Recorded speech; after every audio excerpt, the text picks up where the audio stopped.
are your thoughts on that? Just unqualified prospects.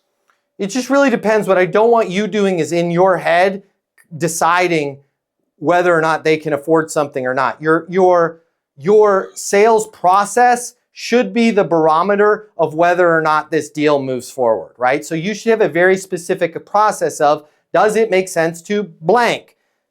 You know, schedule a formal quote. Yes, it does. Congratulate. What happens next? I'm going to shoot you over the software. We'll go through it. Trust your process and follow your process. Because if we try to like weigh who's got money, doesn't have money, who's qualified, who's not qualified, most of the time we're wrong. Because here's what ends up happening. The people with the most money say they don't have money. And the people that are broke as a joke go, oh yeah, no, I can afford this, we're gonna do it, right? It's no different than this stupid ass sales coaching of saying, you need to figure out if somebody has authority to buy. That is the dumbest crap that anybody has ever taught in the band. Budget, authority, needs, timeline, whatever that is.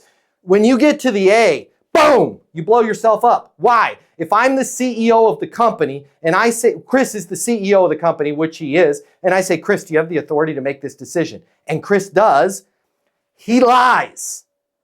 Almost 100% of the time. Why? He's not trying to box him into something. So he goes, we're a team environment here. I got a number of different people involved in the process, blah, blah, blah.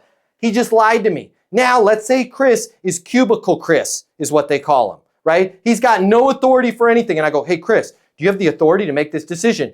He lies too, because he's tired of being made fun of being Cubicle Chris.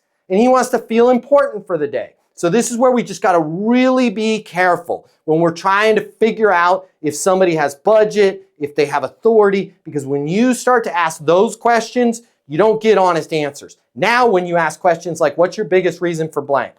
When you say that, can you give me a specific example? If that person can give you a specific example, now it allows you to start monetizing things. And if you can monetize it, and now you have multiples of the value of the deal, they'll find the money for it. But bottom line, answer your question, if they are broke as a joke and you see a bunch of people coming through that way, at that point I would maybe look in the mirror and go, I need to look at where my prospects are coming from. But I wouldn't be trying to, I think you have more time in the day than to try and play guessing games with whether or not they have the money. I would just ask more skillful questions and let those things suss themselves out, if that makes sense. If you like this video, I got you. I'm gonna hook you up.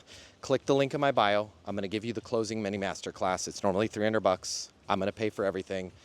You're gonna close a lot more business. You're gonna make a lot more money. You're gonna have a lot more fun, and you're gonna be like, Matt Easton changed my life. And I'm gonna be like, yes, I did. Did we just become best friends? And you're gonna say, yes, we did. And then you and I are gonna be best friends, and it'll be great. So click the link in my bio so we can be friends, and you can close more business, and I'll cover all the cost.